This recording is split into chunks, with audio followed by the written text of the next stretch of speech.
Welcome to stone dictation. Dictation 5 second बाद शुरू होगा। स्पीड 85 शब्द प्रति मिनट। Ready start.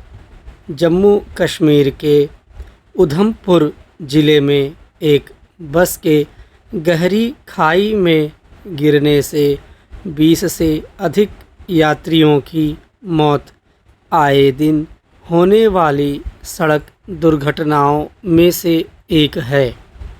चूँकि इस दुर्घटना में मरने वालों की संख्या अधिक है, इसलिए शीर्ष स्तर पर शोक व्यक्त किया जा रहा है और दुर्घटना के कारणों की जांच का भरोसा दिया जा रहा है।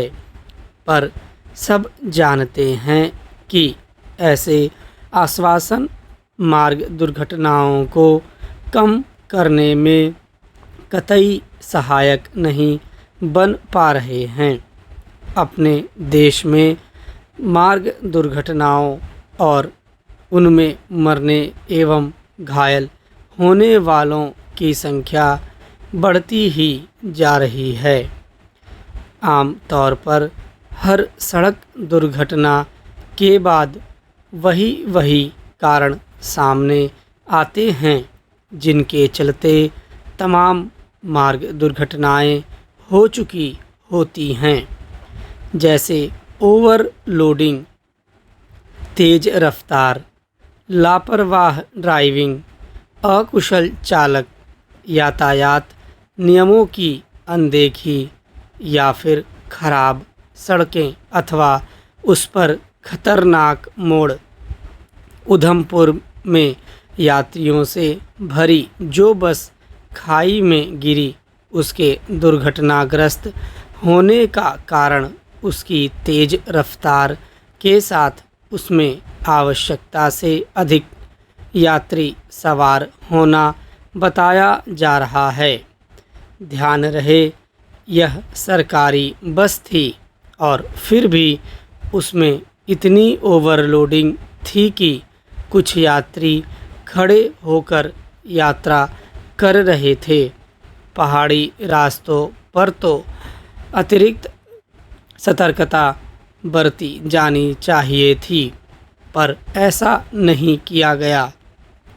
यह संभव नहीं कि बस अड्डे से निकली इस बस पर पुलिस की निगाह न पड़ी हो, लेकिन अपने देश में इस तरह के उल्लंघन इतने आम हो चुके हैं कि उन पर कोई भी ध्यान नहीं देता।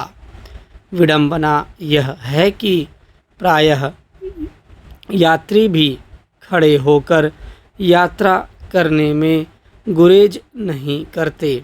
वे जोखिम का सामना करने के लिए तैयार रहते हैं।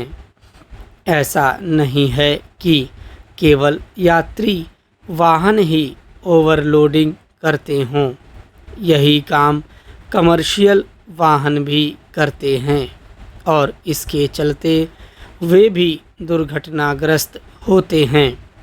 हमारे नीति नियंता उन सभी कारणों से भली तरह परिचित हैं जिनके चलते सड़क हादसों की संख्या बढ़ती जा रही है, लेकिन उनका निवारण करने के नाम पर केवल कोरे आश्वासन दिए जा रहे हैं।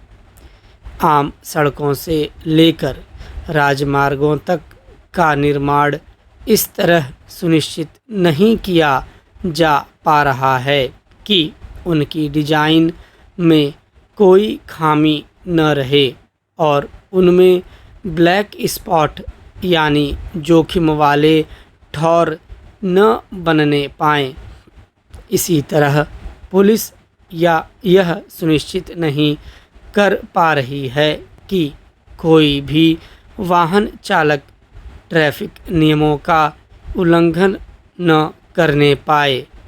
लगातार बढ़ती मार्ग दुर्घटनाओं और उनमें हो रही मौतों को रोकने के लिए जिस तरह खोखले आश्वासन देकर कर्तव्य की इतिश्री कर ली जाती है, उससे तो यही लगता है कि लोगों की जान की कोई कीमत ही नहीं। यह समझा जाए तो अच्छा कि मार्ग दुर्घटनाओं में प्रतिवर्ष होने वाली लाखों अकाल मौतें विधि का विधान नहीं, बल्कि लापरवाही का दुष्परिणाम हैं। स्टॉप।